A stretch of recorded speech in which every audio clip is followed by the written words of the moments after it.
네, 여러분 반갑습니다. 데일리비트입니다. 자, 간밤에 주요 트윗 한번 보겠습니다.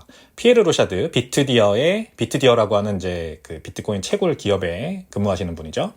피에르 로샤드, XRP를 국가 전략 비축으로 서버도 멈추는데 라면서 자조 섞인 밈을 하나 올리셨습니다. 여기 뭐라고 전화기를 잡고 계신 이 테크니션으로 보이는 분이 Hello IT, have you tried turning it off and on again? 그러니까 우리 컴퓨터 안 되면은 가장 먼저 저기 IT 부서에 전화하죠. 저기 과장님 컴퓨터가 안 되는데요. 껐다 켜보세요. 이렇게 대답하잖아요. 그 밈이에요. 그 밈입니다.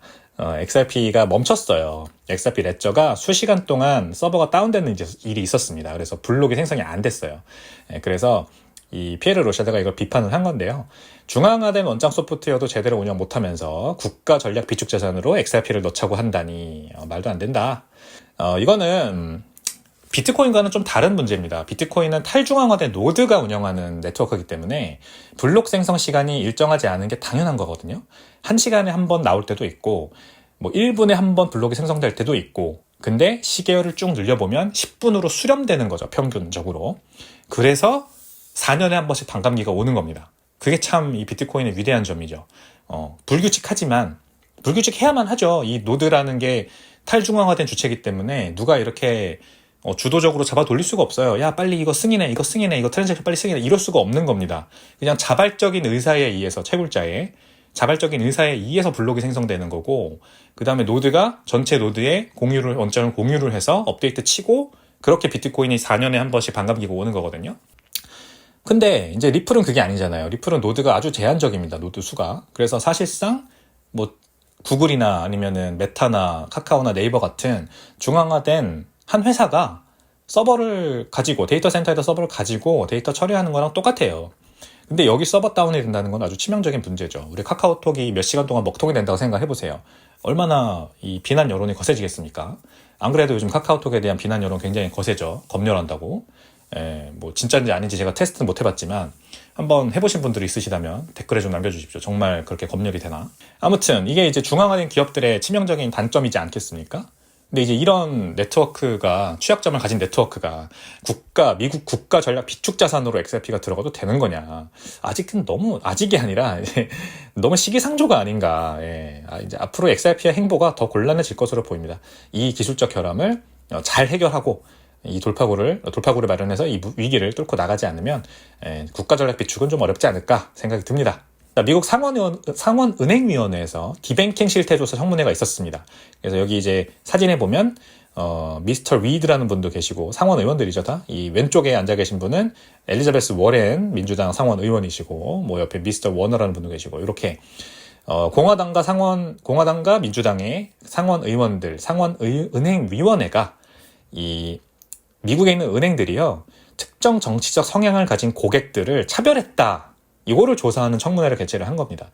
그래서 여기 이제 앵커리지 디지털 같은 암호화폐 기업들과 올드글로리 뱅크가 증인으로 출석을 했대요. 이게 이제 디뱅킹 이슈입니다. 디뱅킹 이슈. 정말 이런 일이 있었냐를 따져보는 거죠. 그러니까 트럼프 대통령이 뱅크 오브 아메리카와 JP 모건 같은 대형은행들이 보수 정치 성향을 가진 고객을 차별했다, 일부러 서비스를 제공하지 않았다, 이런 비판을 했었거든요. 그리고 이게 아주 큰 정치적 이슈로, 아젠다로 떠올랐었습니다. 근데 이게 지금 이제 조사가 진행되고 있는 거예요. 은행 믿을 수 없다. 은행 계좌를 열어주는 거는, 은행 서비스는 사실 저는 소금과 같은, 물과 같은 필수제라고 생각을 합니다. 전 세계적으로도 그렇고 미국이라는 국가에 한해서도 그렇습니다. 은행이라는 거는 금융 서비스를 제공하는, 은행 계좌라는 거는 필수제예요. 이거를 정말 사람의 성향에 따라, 어떤 특정 정치 성향을 가지냐에 따라서 차별했다는 거는, 이건 이슈가 될 수 있는 겁니다. 그렇기 때문에 이게 사실로 드러난다면 이제 미국 내에서 비트코인과 같은 탈중앙화 금융에 대한 시스템의 필요성이 더 부과되지 않을까, 그렇게 저는 생각을 한번 해봤습니다. 빌 에크먼, 아주 위대한 투자자죠. 이분도 미국 부채 36조 달러 도지로 정부 낭비 막아야 한다고 소신 발언을 했다고 합니다. 국가 부채가 현재 미국이 36조 달러, 2024년 회계연도 적자가 1.8조 달러에 달하는데, 그래서 일론 머스크가 이끄는 도지가 정부 지출 개혁을 해줘야 된다, 이렇게 강조를 했대요.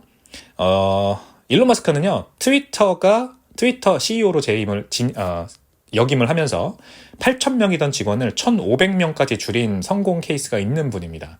아주 개혁의 전문가라고 할 수가 있겠죠.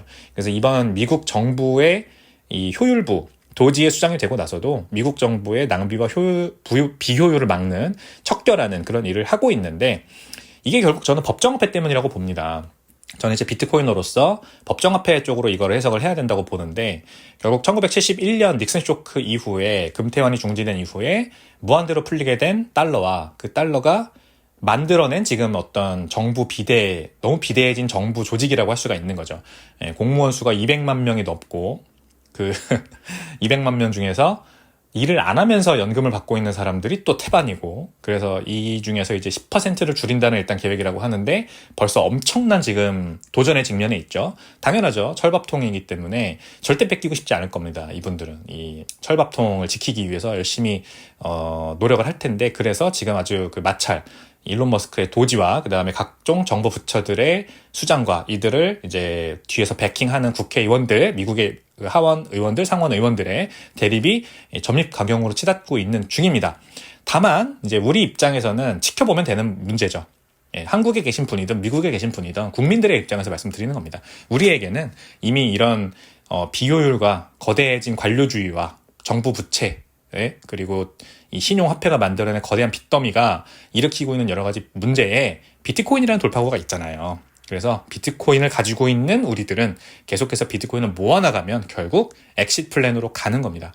그래서 도지가 잘 해낼지 아니면 실패할지는 우리는 이제 밖에서 각자의 이제 성향에 따라서 응원하시면 될 것 같고, 비트코인은 다만 꼭 계속해서 모아 나가시길 바라겠습니다.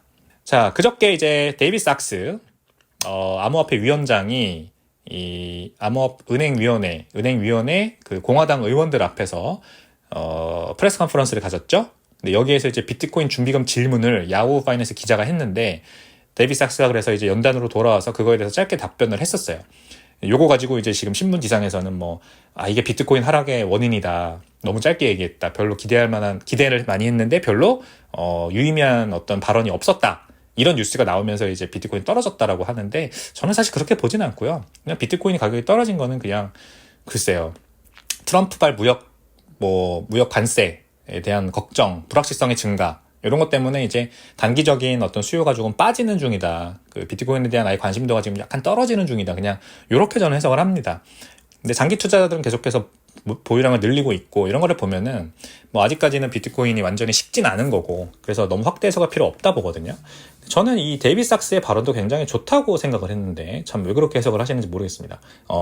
비트코인 전략적 비축자산 암호화폐위원회가 제1바로 검토할 대상이다라고 명확하게 얘기를 했으면 된 거지, 더 이상 어떤 발언을 해줘야 되는지 잘 모르겠고, 아무튼 이제 이때 이 발언을 할 때 데이빗 sak스 뒤에 서 있었던 프렌치 힐이라고 하는 하원 금융서비스 위원장이 누구를 쓱 보면서 카메라 밖에 있는, 여기 보면은 이 사진에 보면은 윙크를 하고 있잖아요. 근데 이 앞에 지금 이제 데이빗 sak스 위원장이 서 있는 겁니다. 그래서 이제 비트코인 전략적 비축자산에 대한 답변을 하고 있는데, 그 프렌치 힐 위원장이 카메라 밖에 있는 누군가를 보면서 쓱 보면서 씩 웃으면서 윙크를 싹 하고, 그리고 나서 갑자기 정색을 하고 앞을 봤어요. 그러니까 이게, 제가 이거를 영상을 계속 돌려봤는데, 그냥 이거 그냥 넘어갈 수도 있는 문제지, 그럴 수 있지, 누구한테 윙크를 했는지 왜 했는지 확대 해석할 필요는 전혀 없지만 보면 볼수록 참 뭔가 의무심장해 보이더라고요. 그래서 여러분들한테 보여드리는 건데요. 보통 이런 비언어적 제스처는 아주 흥미로운 일이 진행 중이지만 공개하긴 이르다, 이런 메시지를 전달할 때 사용되지 않나요, 여러분? 어떻게 생각하세요? 영상을 좀 보여드리고 싶은데 아쉽네요. 아무튼 딱 순간 포착을 제가 한 겁니다. 윙크를 싹 하고 씩 웃고, 그리고 앞을 싹 보면서 이제 딱 정색을 하더라고요. 재밌는 장면이었습니다. 근데 저는 뭔가 이 하원 금융위원회, 금융서비스 위원장이 이 암호화폐 위원회 데이빗 sak스 위원장과 여러 가지 이제 비트코인 전략적 비축자산에 대한 논의를 이미 진행하고 있다고 봅니다. 되게 제가 봤을 땐 진전이 많이 있는데 아직까지는 이렇게 발표할 단계가 아니라서 되게 이제 겉핥기식으로만 원론적인 얘기만 했다, 저는 이렇게 보거든요. 제가 확대 해석하는 걸 수 있지만 아무튼 지켜보면 좋을 것 같습니다. 네, 마지막으로 블랙록이 유럽에도 비트코인 ETF를 출시한다고 합니다. 이제 미국은 이미 블랙록 비트코인 ETF, 현물 ETF가 600억 달러 정도 되는 자금을 끌어모았죠. 근데 유럽도 1730억 달러 ETF 시장이 조성되어 있는 아주 큰 시장입니다. 현재 160개 이상의 상품이 거래 중이라고 하고요. 이제 블랙록의 레리 핑크 CEO가 얼마 전 다보스 포럼 가서 AI 관련된 막 이제 인터뷰를 하고 있는데 갑자기 비트코인은 화폐 가치 하락에 대한 해지 수단이라면서 뜬금포 그 지지 입장을 다시 한번 보여줬거든요. 그러니까 이 레리 핑크 CEO의 이 진심을 다시 한번 알 수 있었고, 그래서 유럽으로도 진출을 하는 겁니다. 블랙록 ETF 이제 유럽 기관들도 사라. 그래서 1,730억 달러 규모의 시장에 블랙록 ETF가 출시됩니다. 스위스에 출시될 거로 보이고요. 여기에 대규모 유럽 기관들이 들어와서 비트코인을 또 사줄 걸로 기대가 되는 상황입니다. 오늘 새벽 마이크로스트래티지가 실적 발표를 했습니다. 일단 비트코인 가격은요, 고점인 10만 4천 달러, 일주일 전에 고점이었던 10만 4천 달러에서 현재 마이너스 6.93% 하락한 9만 7천 불 선에서 횡보하고 있는데요. 방금 전에 이제 9만 7천 불 밑으로 살짝 내려가 있었어요. 그래가지고 9만 6천 불대에 있긴 하지만 아직 9만 7천 불에 가까이 붙어 있는 중이긴 합니다. 뭐 이게 마이크로스트래티지 실적 발표 때문은 아니겠지만 어쨌든 이 마이크로스트래티지 실적 발표에서도 뭐 그렇게 주목할 만한 내용은 없었긴 했어요. 비트코인 가격에 도움이 될 만한. 다만 이제 재미있는 내용은 많았습니다. 일단은 지난해 4분기 6억 7,080만 달러 순손실 기록을 했대요.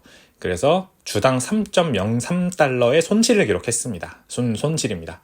시장 예상치는 0.05달러 이익을 낼 거라고 봤는데 아주 크게 밑돌았대요. 그러니까 일단 실적 발표 결과가 굉장히 안 좋았죠. 근데 뭐 그렇게 크게 확대 해석할 필요는 없는 게 마이크로스트래티지는 어차피 이제 이익 실현으로 매출을 내서 이익을 실현해서 이 주가를 부양하는 회사가 아니잖아요. 사실상 비트코인 폐쇄형 펀드와 가깝습니다. 근데 펀드라고 보기도 좀 어려운 게 이 회사가 아무튼 이제 전환사채 발행이나 우선주 발행을 통해서 자금 조달을 해서 그걸로 비트코인을 사고 그걸 더 효율적으로 산 거를 약간 이 KPI로 삼고 있기 때문이죠. 이 앤드류강 CFO라는 분은 4분기에만 21만 8,887 비트코인을 205억 달러에 매입을 했다며 투자자들로부터 5억 8,400만 달러의 전환 우선주도 추가 발행했다라고 밝혔습니다. 지난 4분기에만 21만 8,887 비트코인을 매수했었군요. 와, 이거 대단합니다. 그죠? 3분기 다음에 4분기, 그러니까 지난 11월, 12월 동안에만 21만 비트코인을 담았다는 거예요. 이렇게 급격하게 많은 비트코인을 모았는지 몰랐습니다.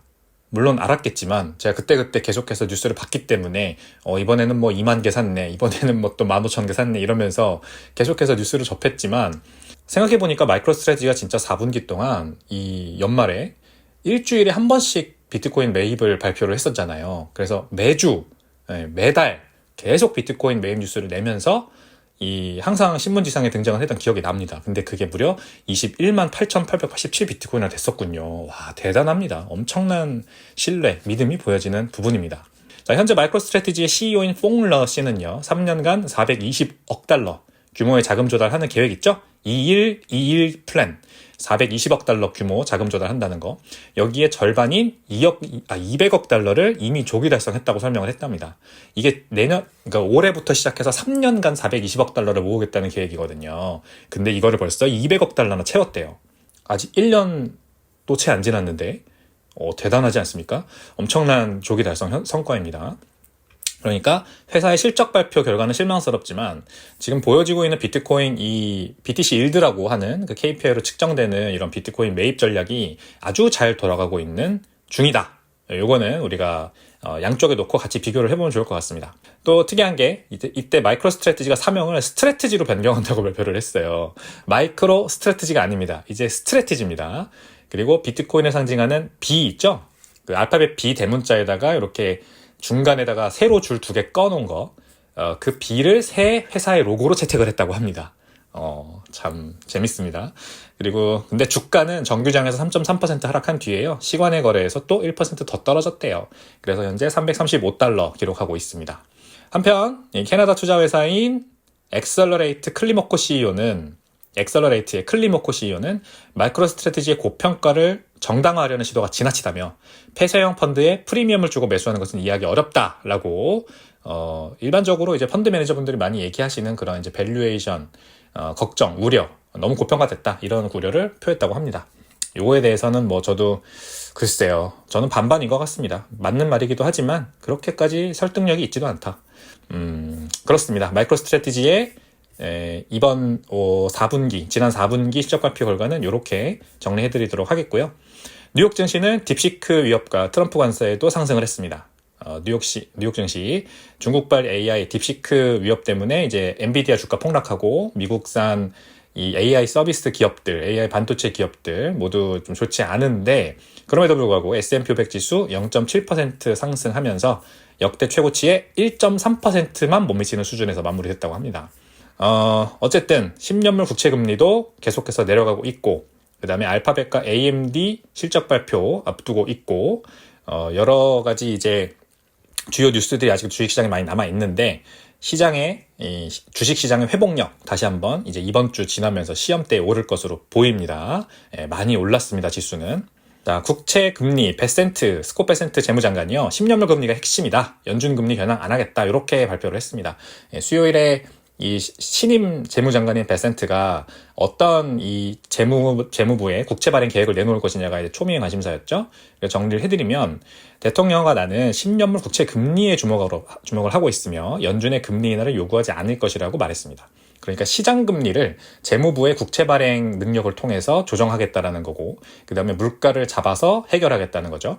그러니까 연준이 기준금리를 내려주던 올려주던 냅두던 상관없다. 시장 금리로 우리는 대응하겠다. 라는 얘기를 한 겁니다.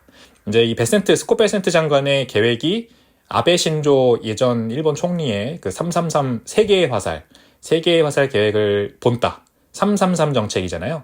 재정적자 3%, GDP 대비 재정적자 3%, 1일 석유 생산량 300만 배럴 증산, 그 다음에 경제 성장률 3% 달성을 의미하는 333 정책.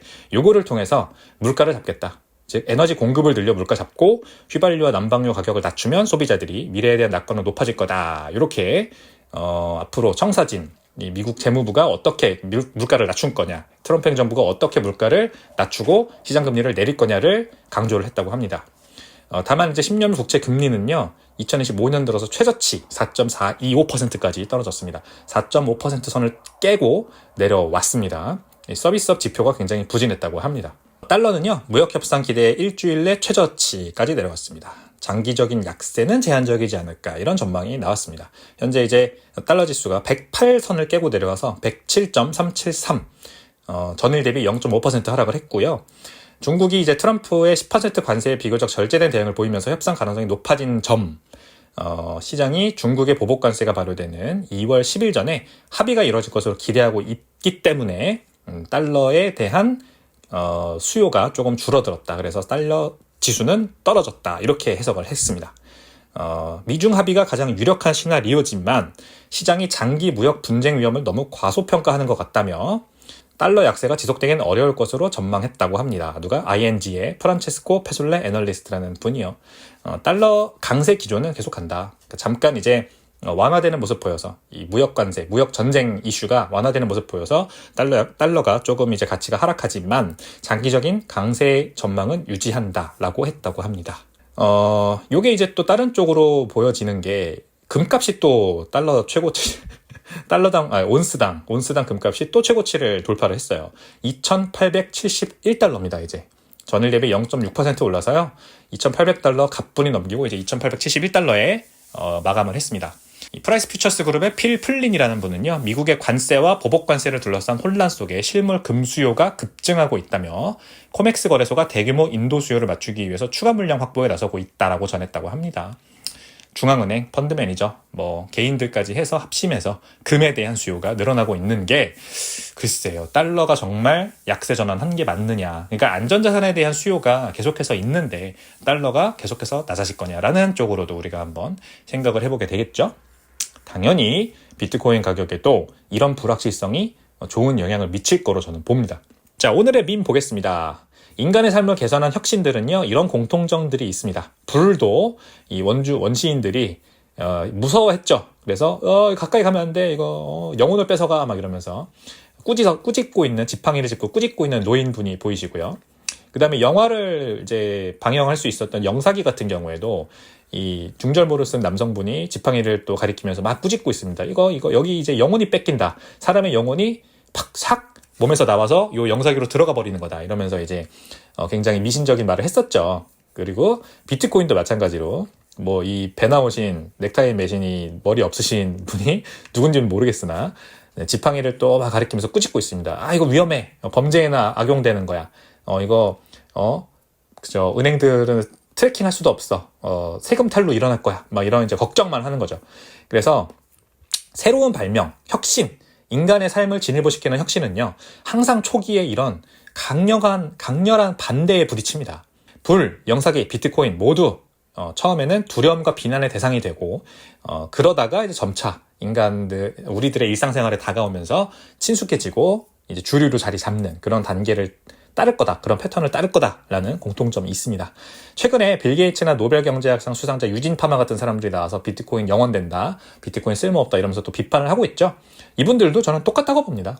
원래 비트코인이 없었던 거기 때문에, 과거에는 없었던 거기 때문에 그냥 두려움의 대상인 거예요. 이런 분들이 봤을 때는. 자신들이 그 일생 동안 읽어온 모든 것들이 다 송두리째 무너지는 거거든요.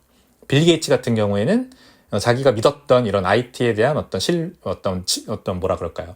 이 중앙화된 웹2, 클라이언트 서버 구조로 대변되는 현재 인터넷 구조를 이 사람이 만든 사람이잖아요. 그 1세대입니다.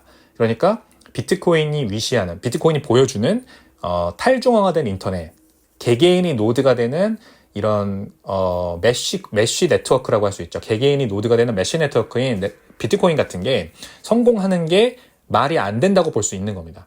유진 파마 같은 노벨 경제학상 수상자는 자기가 일생 동안 읽어온 주류 경제학이라고 하는 학문이 완전히 지금 완전 뒤집히는 정면으로 도전받는 거거든요. 비트코인 같이 수량 발행이 끝나는 수량이 제한되어 있는 이런 희소 자산이 화폐로서 기능을 하고 물물 교환의 대상이 되고 회계의 척도가 되고 이런 거는 당연히 자기 입장에서 봤을 때는 자기가 일생 동안 읽어온 연구 결과를 송두리째 뽑아버릴 수 있는 그런 어떤 대격변이기 때문에 반대하는 겁니다. 그래서 아주 자연스러운 현상이라고 보고요. 비트코인은 그러던 말든 계속해서 앞으로 갈 길을 갈 거다. 이렇게 보면 되겠습니다. 자, 조금 길게 전달드려 봤는데요. 죄송하고요. 목요일 데일리 비트는 이렇게 마치도록 하겠습니다. 오늘 날씨도 굉장히 춥습니다. 하지만 해가 반짝 떠서 또 하늘이 청명하고 굉장히 날씨가 좋으니 많이들 나가셔서 심호흡도 하시고 점심시간 잘 보내시길 바라겠습니다. 여러분, 저는 내일 다시 찾아오겠습니다. 안녕히 가세요.